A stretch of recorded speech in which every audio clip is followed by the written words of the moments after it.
नीचे दी गई मालूमात को इस्तेमाल करते हुए लॉजिकल कंक्लूजन मालूम कीजिए अगर मुमकिन है, और अगर कोई लॉजिकल कंक्लूजन मुमकिन ना हो तो फिर आपको क्या मतलब है, नो लॉजिकल कंक्लूजन पॉसिबल, यानी कि कोई लॉजिकल कंक्लूजन मुमकिन नहीं है। अब ये स्टेटमेंट जो है कह रहे हैं कि if I go to practice today, अगर मैच प्रैक्टिस पे जाऊंगा, then I will play in the game tomorrow, तो फिर मैं कल खेल में खेलूंगा। तो उसी के साथ दूसरी स्टेटमेंट जो हमें दी गई है वो ये कह रही है कि I will not play in the game tomorrow, यानी कि मैं कल खेल में हिस्सा नहीं लूंगा।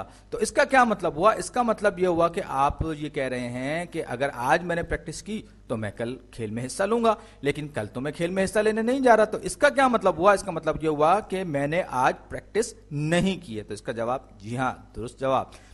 अब एक और सवाल, एक बार फिर वही कंडीशन है। अब ये कह रहे हैं कि अगर विलियम जी की बस छूट जाती है तो वो स्कूल के लिए लेट हो जाएगा, उसको स्कूल पहुंचने में देर हो जाएगी। तो और फिर दूसरी स्टेटमेंट कह रही है कि विलियम जो है वो स्कूल देर से पहुंचा है, विलियम स्कूल के लिए लेट है।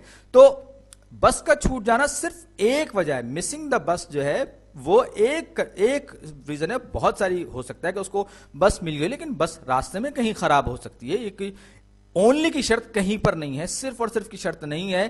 तो विलियम के स्कूल लेट पहुंचने की वजह सिर्फ और सिर्फ बस का मिस होना हम नहीं कह सकते, और भी बहुत सारी वजह हो सकती हैं। लिहाजा हम ये कहेंगे कि विलियम के लेट होने की, क्योंकि बहुत सारी असबाब है, बहुत सारी वजह हैं, बहुत सारे रीजंस हैं, लिहाजा हम ये कहेंगे कि विलियम का लेट होना जो है वो बस ना मिलने से मशरूत नहीं है। तो हम ये कहेंगे कि इस सूरत में नो लॉजिकल कंक्लूजन पॉसिबल। एक और सवाल देखते हैं।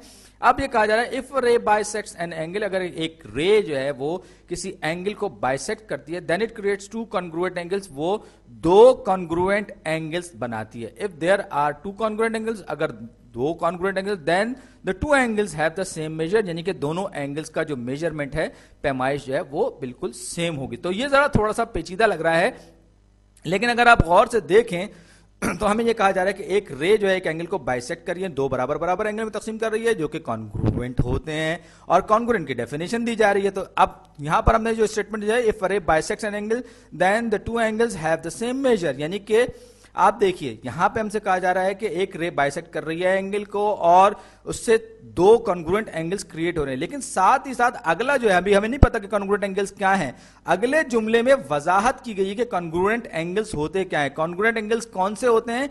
वो एंगल्स होते हैं जिनकी मेजरमेंट यानी जिनकी पैमाइश बराबर होती है। लिहाजा ये जो बात है ये बिल्कुल उसी तरह से लिखी गई है कि कॉन्ग्रुएंट एंगल्स की वजाहत की गई है। तो ये जवाब इसका होगा, और जो मेरे ख्याल है दुरुस्त होना चाहिए। आप देख सकते हैं कि ये टू कॉन्ग्रुएंट एंगल्स का हमें एक बार फिर नहीं पता, लेकिन अगले जुमले में वजाहत कर दी गई है उसकी कि कॉन्ग्रुएंट एंगल्स होते क्या हैं, यानी कि जिनकी मेजरमेंट आपस में बराबर होती है। लिहाजा ये जो स्टेटमेंट ऊपर लिखी हुई है, रे बाइसेक्ट करती है किसी एंगल को और वो उसे दो मसावी पैमाइश वाले जावियों में तकसीम कर देते, दो सेम मेजर वाले एंगल्स में तकसीम कर देते, तो यही जवाब हमारा लॉजिकल आंसर है। अब